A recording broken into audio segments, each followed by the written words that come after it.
ನಮಸ್ಕಾರ ವೀಕ್ಷಕರೇ, ಮತ್ತೊಮ್ಮೆ ಖುಷೀಸ್ ಹೆಲ್ದಿ ಕಿಚನ್ಗೆ ನಿಮ್ಗೆಲ್ರಿಗೂ ಸ್ವಾಗತ. ಇವತ್ತಿನ ಎಪಿಸೋಡ್ನಲ್ಲಿ ವೀಕ್ಷಕರೇ, ನಿಮ್ಮೆಲ್ರಿಗೂ ಇಷ್ಟವಾಗುವಂತ ಮಂಗಳೂರು ಬನ್ಸ್ ಮಾಡ್ತಾ ಇದ್ದೀನಿ.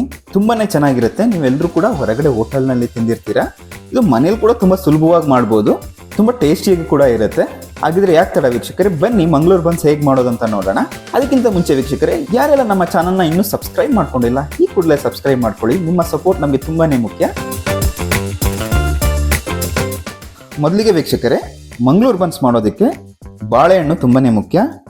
ನಾನು ಇಲ್ಲಿ 2 ಹಣ್ಣಾಗಿರುವಂಥ ಪಚ್ಚಬಾಳೆಹಣ್ಣು ತೊಗೊಂಡಿದ್ದೀನಿ. ಇಲ್ಲಿ ನಾನೊಂದು 1/4 kg ಮೈದಾ ಹಿಟ್ಟು ಯೂಸ್ ಮಾಡ್ತಿರೋದ್ರಿಂದ ಒಂದು ಹಣ್ಣಾಗಿರೋದು 2 ಪಚ್ಚಬಾಳೆಹಣ್ಣು ಯೂಸ್ ಮಾಡ್ತಾ ಇದ್ದೀನಿ. ಇದಕ್ಕೆ ಒಂದು 2 ಸ್ಪೂನು ಸಕ್ಕರೆ ಹಾಕೊಳ್ತೀನಿ. ಜಾಸ್ತಿ ಹಾಕೋಬೇಡಿ, ಸ್ವೀಟ್ ಜಾಸ್ತಿ ಆಗೋಗುತ್ತೆ. 2 ಸ್ಪೂನ್ ಸಾಕು. ರುಚಿಗೆ 1/4 ಸ್ಪೂನ್ ಉಪ್ಪು ಹಾಕೊಳ್ತಿದ್ದೀನಿ. ಒಂದು ಚಿಟಿಕೆ ಸೋಡಾ, ಒಂದು ಅರ್ಧ ಸ್ಪೂನ್ ಜೀರಿಗೆ, ಒಂದು 1/4 ಕಪ್ ಮೊಸರು. ಈಗ ವೀಕ್ಷಕರು, ಇದನ್ನು ನೀಟಾಗಿ ಸ್ಮ್ಯಾಶ್ ಮಾಡ್ಕೊಳ್ಳಿ. ಬಾಳೆನೆಲ್ಲ ನೀಟಾಗಿ ಸ್ಮ್ಯಾಶ್ ಆಗಬೇಕು.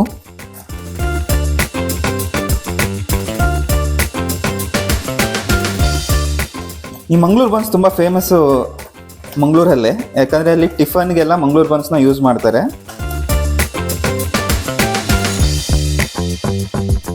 ಅದನ್ನು ಚಟ್ನಿಲಿ, ಸಾಂಬಾರಲ್ಲೆಲ್ಲ ತಿಂತಾರೆ. ನೋಡಿ ವೀಕ್ಷಕರೇ, ಈ ಥರ ಪೇಸ್ಟ್ ಆಗಬೇಕು. ಅದು ಸ್ಮ್ಯಾಶ್ ಮಾಡಿ ನೋಡಿ ವೀಕ್ಷಕರೇ, ಈ ಹದದಲ್ಲಿ ನೀಟಾಗೆಲ್ಲ ಸ್ಮ್ಯಾಶ್ ಮಾಡ್ಕೋಬೇಕು. ಈಗ ಇದಕ್ಕೆ ಮೈದಾ ಹಿಟ್ಟನ್ನು ಸೇರಿಸ್ಕೊಳ್ಳೋಣ. ಇದು ಚಪಾತಿ ಹಿಟ್ಟು ಕಲಿಸ್ತಿರಲ್ಲ, ಅದಕ್ಕಿಂತ ಸ್ಮೂತ್ ಆಗಿರಬೇಕು. ಅದಕ್ಕೆ ಬರೋ ತನಕ ಮೈದಾ ಹಿಟ್ಟನ್ನ ಸೇರಿಸ್ಕೊಂಡು ಕಲಿಸ್ಕೊಳ್ಳಿ. ಹಾಗೆ ಸ್ವಲ್ಪ ಮೈದಾ ಹಿಟ್ಟನ್ನ ಸೇರಿಸ್ಕೊಂಡು ನೀವು ಕಲಿಸ್ಕೋಬೇಕಾಗತ್ತೆ. ಚಪಾತಿ ಹಿಟ್ಟು ಕಲಿಸ್ಕೋತಿರಲ್ಲ, ಅದಕ್ಕಿಂತ ಸ್ವಲ್ಪ ಮೃದುವಾಗಿರಬೇಕು. ವೀಕ್ಷಕರೇ, ಈ ಸ್ಟೇಜಲ್ಲಿ ನೀವು ಇದಕ್ಕೆ ತುಪ್ಪ ಅಥವಾ ಕೊಬ್ಬರಿ ಎಣ್ಣೆ ಸೇರಿಸ್ಕೋಬೋದು. ನಾನಿಲ್ಲಿ ಕೊಬ್ಬರಿ ಎಣ್ಣೆ ಸೇರಿಸ್ಕೊಳ್ತಾ ಇದ್ದೀನಿ. 1 ರಿಂದ 1.5 ಸ್ಪೂನ್ ಸೇರಿಸ್ಕೊಂಡ್ರೆ ಸಾಕು. ತುಪ್ಪ ಅಥವಾ ಕೊಬ್ಬರಿ ಎಣ್ಣೆಯನ್ನು ಸೇರಿಸ್ಕೊಂಡು ಮತ್ತೆ ಅದನ್ನು ನೀಟಾಗಿ ಕಲಿಸ್ಕೊಳ್ಳಿ. ಮಂಗಳೂರು ಸೈಡಿನ ಡಿಶ್ ಆಗಿರೋದ್ರಿಂದ ಕೊಬ್ಬರಿ ಎಣ್ಣೆ ಸೇರಿಸ್ಕೊಂಡ್ರೆ ಆ ಫ್ಲೇವರ್ ತುಂಬ ಚೆನ್ನಾಗಿರುತ್ತೆ. ಇಲ್ಲ ಕೊಬ್ಬರಿ ಎಣ್ಣೆ ಬೇಡ ಅಂದರೆ ತುಪ್ಪ ಸೇರಿಸ್ಕೋಬೋದು. ವೀಕ್ಷಕರಿಗೆ ಈ ಹದದಲ್ಲಿ ಕಲಸಿಟ್ಕೋಬೇಕಾಗತ್ತೆ. ನೋಡಿ, ಈ ಹದದಲ್ಲಿರಬೇಕು. ಹಿಟ್ಟನ್ನು ಮಿನಿಮಮ್ ನೀವು 7 ರಿಂದ 8 ಅವರ್ ಬಿಡಬೇಕಾಗತ್ತೆ. ಅದು ಸ್ವಲ್ಪ ಹುಳಿ ಬಿಡುತ್ತೆ. ಅಲ್ಲಿವರೆಗೆ ಇದನ್ನು ಒಂದು 7 to 8 ಅವರ್ಸು ನಾವು ಇದನ್ನು ಬಿಡೋಣ. ವೀಕ್ಷಕರೇ, ಈಗ 7 ಅವರ್ಸ್ ಕಂಪ್ಲೀಟ್ ಆಗಿದೆ. ನೋಡ್ಬೋದು, ಹಿಟ್ಟು ಚೆನ್ನಾಗಿ ನೆಂದಿದೆ. ಈಗ ವೀಕ್ಷಕರೇ, ನಾವು ಇದನ್ನು ಎಣ್ಣೆಯಲ್ಲಿ ಕರ್ಕೊಳ್ಳೋಣ. ಈಗ ನಾವು ಒಂದೊಂದೇ ಶೇಪ್ ಮಾಡ್ಕೊಳ್ಳೋಣ. ಯಾವ ಥರ ಅಂದರೆ, ನೀವೀಗ ಪೂರಿಗೆಲ್ಲ ಮಾಡ್ತಿರಲ್ಲ ಅದೇ ಥರನೇ, ಬಟ್ ಸ್ವಲ್ಪ ದಪ್ಪ ಇರಬೇಕು. ತೋರಿಸ್ತೀನಿ ಹೇಗೆ ಅಂತ. ಸ್ವಲ್ಪ ಇದಕ್ಕೆ ಮೈದಾ ಹಿಟ್ಟು ಆಡಿಸ್ಕೊಳ್ಳಿ, ಇಲ್ಲಾಂದರೆ ಅಂಟ್ಕೊಳ್ಳುತ್ತೆ. ಈ ವೀಕ್ಷಕರು, ಇದನ್ನು ಈ ರೀತಿ ಥಿಕ್ನೆಸ್ ಇರಲಿ. ನಿಮಗೆ ಎಷ್ಟು ದೊಡ್ಡದು ಬೇಕು ಅಷ್ಟು ದೊಡ್ಡ ಮಾಡ್ಕೊಳ್ಳಿ, ಆದರೆ ದಪ್ಪ ಇರಬೇಕು ಥಿಕ್ನೆಸ್ ನೋಡಿಕೊಂಡು ನೀವು ಅಂಟ್ಕೊಬೇಕು. ಸ್ವಲ್ಪ, ಯಾಕಂದರೆ ಇದು ಬನ್ ಥರ ಆಗಬೇಕಲ್ವ, ಹಾಗಾಗಿ ಸ್ವಲ್ಪ ಥಿಕ್ನೆಸ್ ದಪ್ಪ ಇರಲಿ. ವೀಕ್ಷಕರೇ, ಸ್ವಲ್ಪ ಈ ಥಿಕ್ನೆಸ್ ಇರಬೇಕು, ನೋಡಿಕೊಂಡು ನೀವು ಹಾಕೋಬೇಕಾಗತ್ತೆ. ತುಂಬ ತೆಳು ಮಾಡಬೇಡಿ, ಪೂರಿ ಥರ ಆಗೋಗುತ್ತೆ.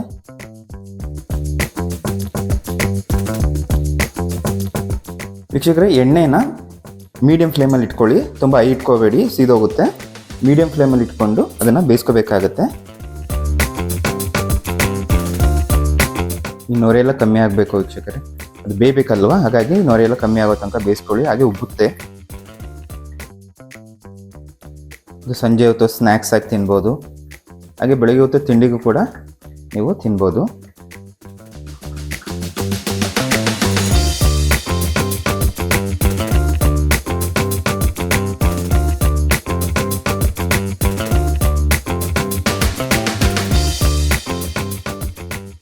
ಇದಾಗಿದೆ ವೀಕ್ಷಕರೇ.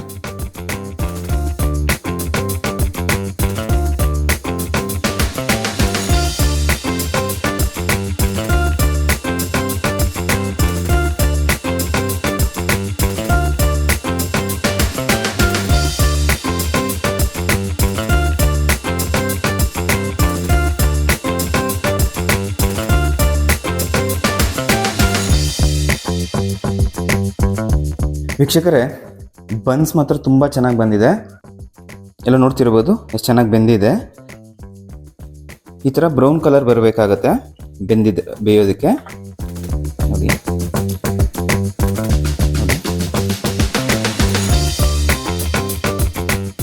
ಸಕ್ಕದಾಗಿ ಬಂದಿದೆ. ತುಂಬ ಟೇಸ್ಟ್ ಕೂಡ ತುಂಬ ಚೆನ್ನಾಗಿರುತ್ತೆ ಬನ್ಸ್ದು. ನೀವು ಕೂಡ ಮನೇಲಿ ಟ್ರೈ ಮಾಡಿ ವೀಕ್ಷಕರೇ, ತುಂಬ ಚೆನ್ನಾಗಿ ಬರುತ್ತೆ ಬನ್ಸ್.